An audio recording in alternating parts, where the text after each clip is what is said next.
Hey folks, thanks very much for joining our Monday morning mindshare again, and awesome to have Aaron Geiser with us, the coach himself. How you doing, buddy? Fantastic. Yourself? Not too bad. It's just been 5-6 days from race day, and how's the recovery doing? I gotta say, pretty good. I was able to, you and I talked a little bit, and it probably I tested something out for all of my athletes not to do as far as a recovery practice, but I raced Saturday morning, got a ride back to the place that I was staying, broke down my bike, Oh, that's right.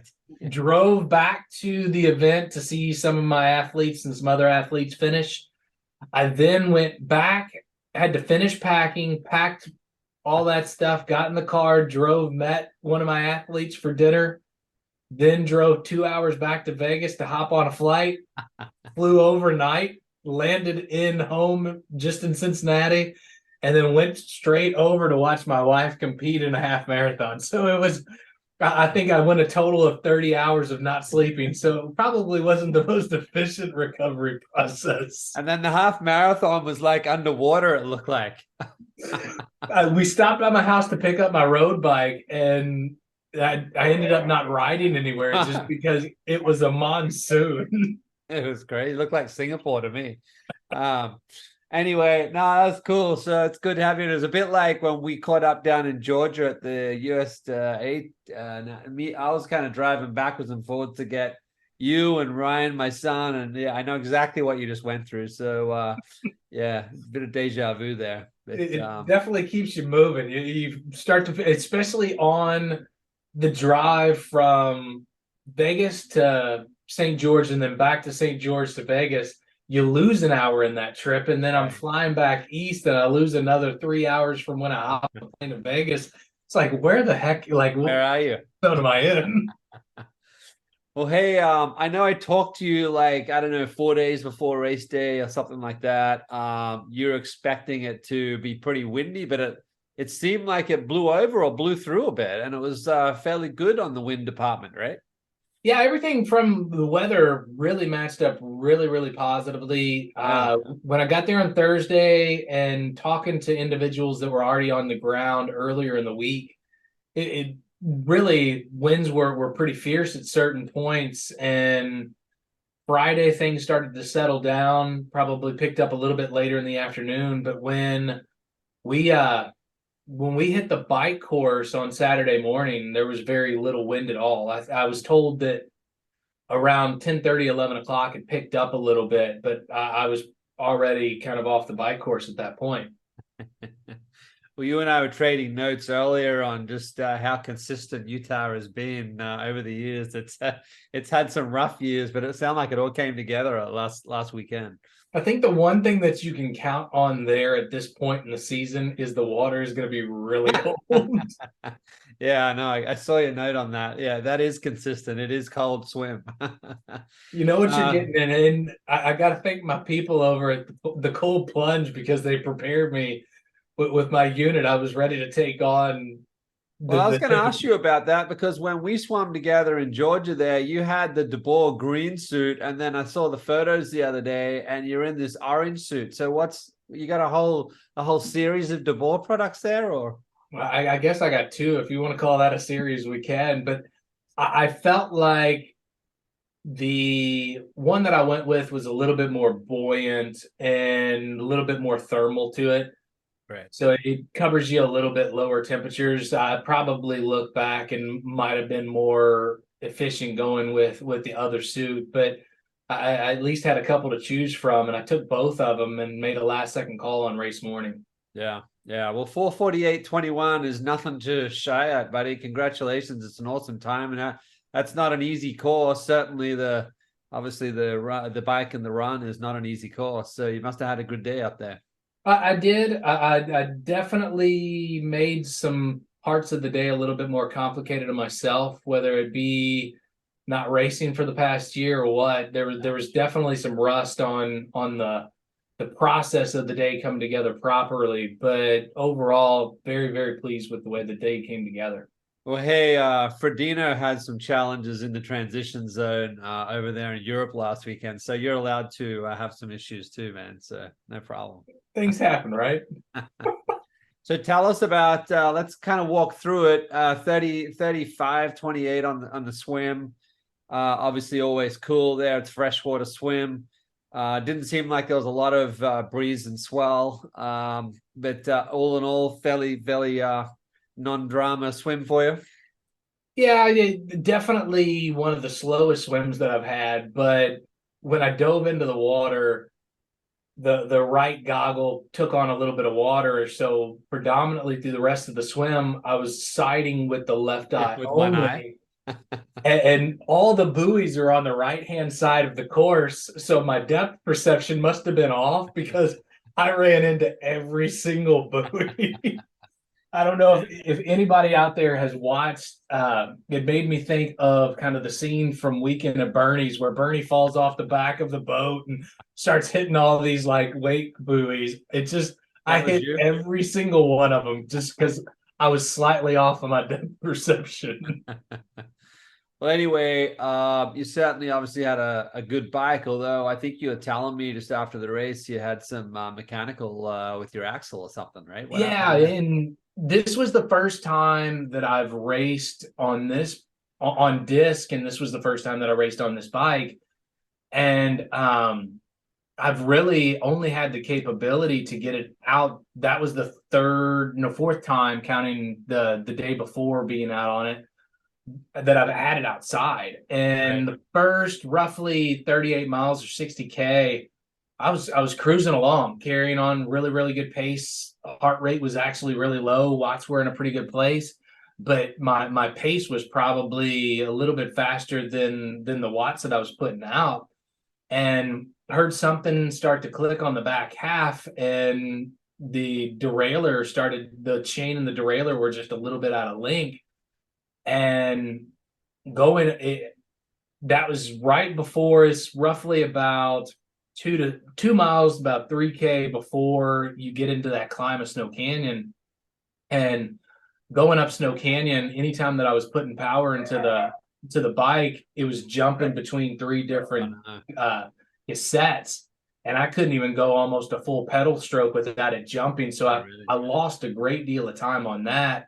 And then on the way down, I couldn't find the right gearing to get enough power into the pedals to really maintain the average speed that I would expect to go on that descent. And I didn't think anything of it at the time, just because it was a new bike, new complication. But when I was picking up my bike out of transition, I figured out that the through axle had came loose, and I was getting a great deal of rubbage on the disc brake itself, and that little bit of alignment threw off the chain Huh. to pretty much leave the cassette, or to leave the rear derailleur in not knowing what cassette or what level of the cassette to be sitting in. So I lost a little bit of time there, but the good thing is I came off the bike and salvaged the day with a really solid run from where I've been. Well, 234 on the bike, still not bad at all for that course. That's not an easy course. So what I mean, maybe it's a redundant question, but I was gonna ask you, like, was there any part of Snow Canyon where the cassette was working? I'm just kind of intrigued as you hear the commentators talk about this hill, and it's more about the place where it is in the course they refer to a lot, as opposed to just it's just a sheer really tough hill.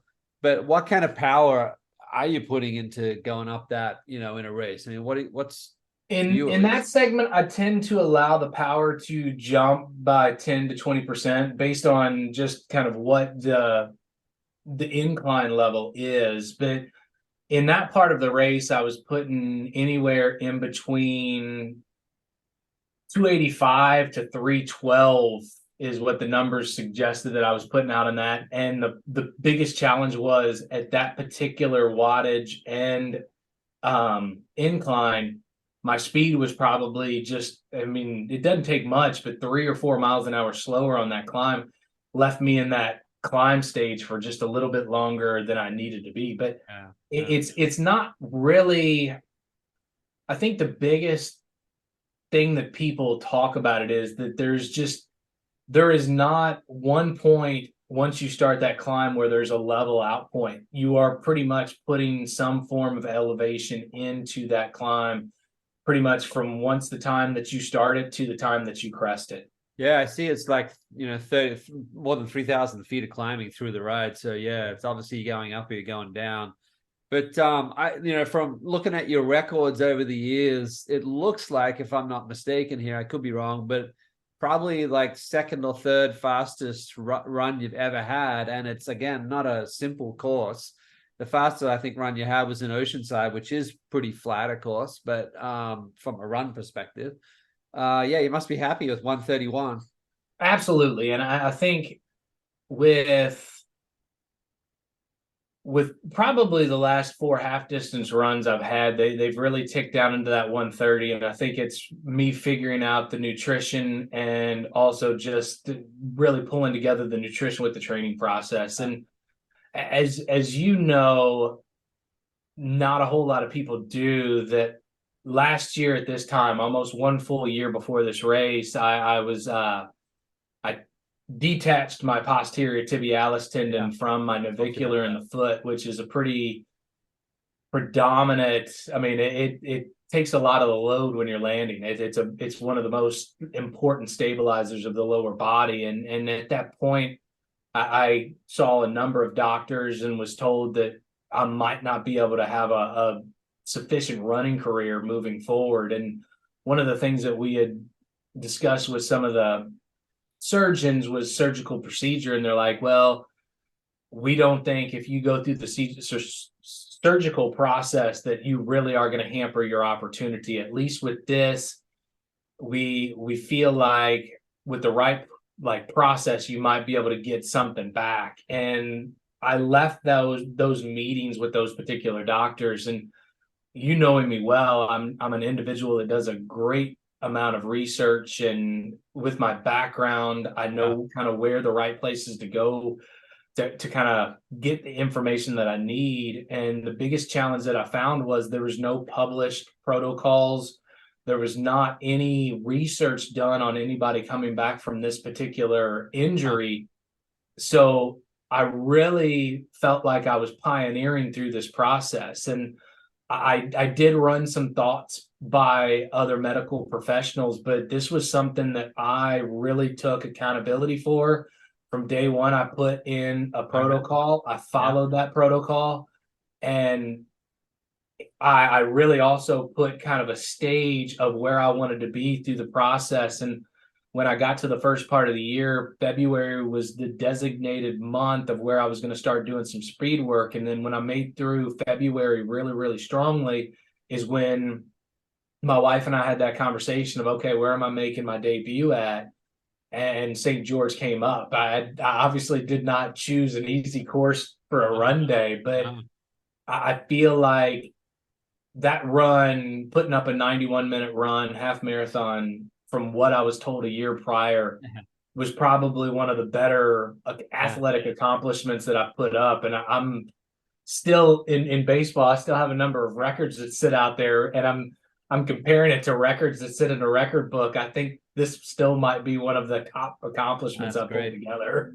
Congrats, buddy. And I remember at the time it was a real setback for you when this first came up, and it was touch and go whether, frankly, you'd be able to do it again, full stop. So kudos to you. And I mean, how is the leg after the race? I mean, you didn't say anything at the start, but is there any niggling from it, or?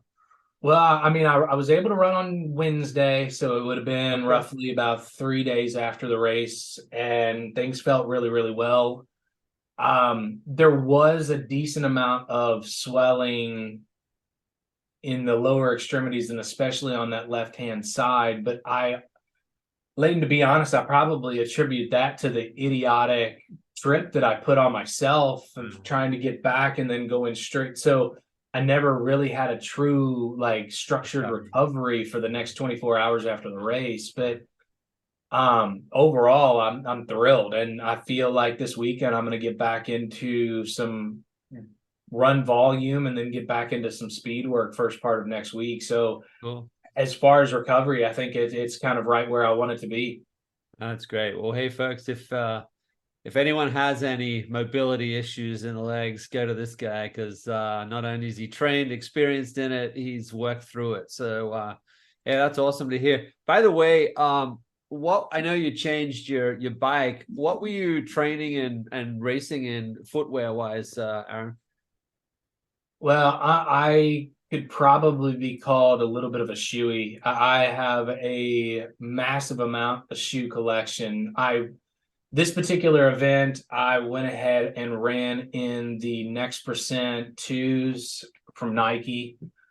But in the training process leading into it, I don't use the same shoe once a week. So I have enough shoes that I filled out.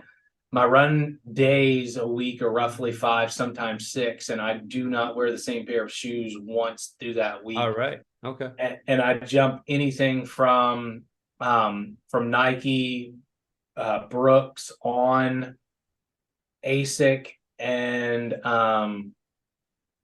I've moved away from the Saucony shoe, but I'm thinking there's one more that's just not popping into my brain. There's so many. I really Is there a I've reason for moved that? away from any type of carbon plate on volume days, and really only utilize a carbon plate on days where I'm putting a little bit more of a race or tempo or repeat efforts. And then I've moved to the Super Blast and a couple of pair of ons for my longer runs.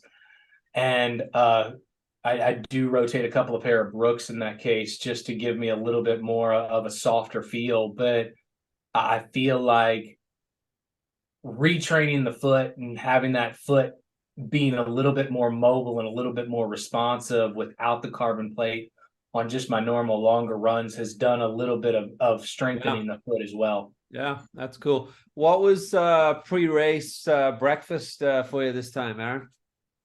So this one's kind of been my go-to for the last couple of races, and you and I've had this conversation. I have sushi, so I've done the testing, checked out how the response from my blood glucose it stays. I mean, of course, you have that little slight exponential raise, but it comes right back down and allows me to maintain a nice steady blood glucose for the racing. So yeah, it was I did a little sashimi of salmon and tuna and just a small little tuna roll on top of it. So it's been my go-to, and it's really paid off. So it's funny.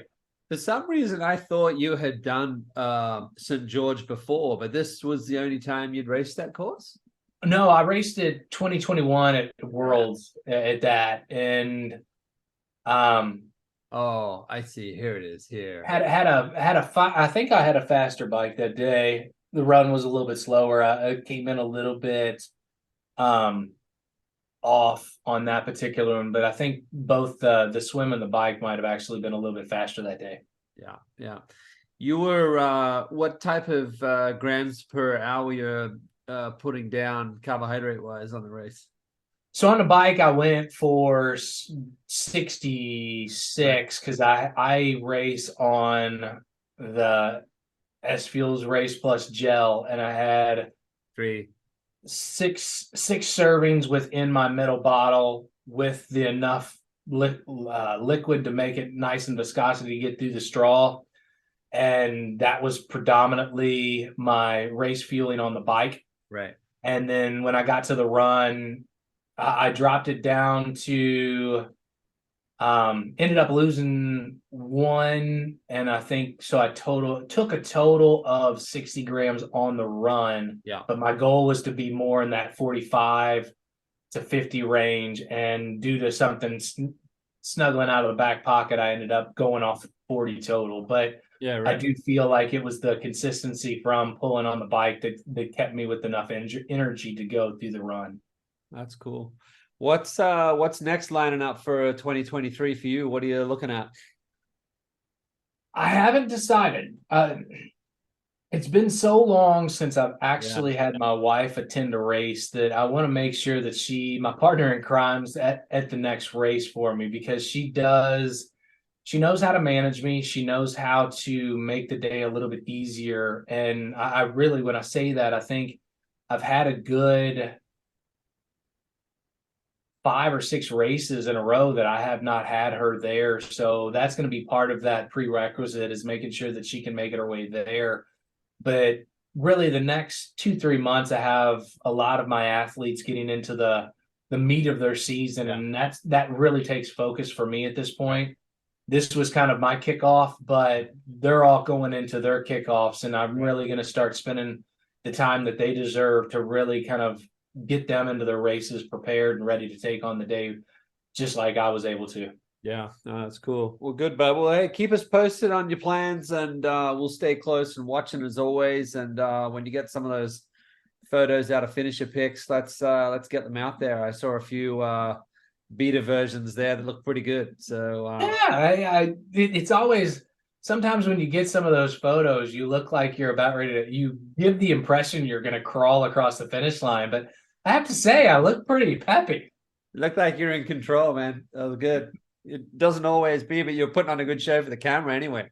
I guess so. When you see when you see shots like that, you're like, man, did I have a little bit left in the tank? So yeah, you get over that pretty quick. But yeah, I did get some good ones. Well, hey, all the best to you and your athletes for the rest of the season. We'll stay in touch. And thanks very much for dialing in, and thanks again for the support. Thank you, Leighton. I appreciate you having me on and giving an opportunity to share my story. Talk to you soon. See you. Bye.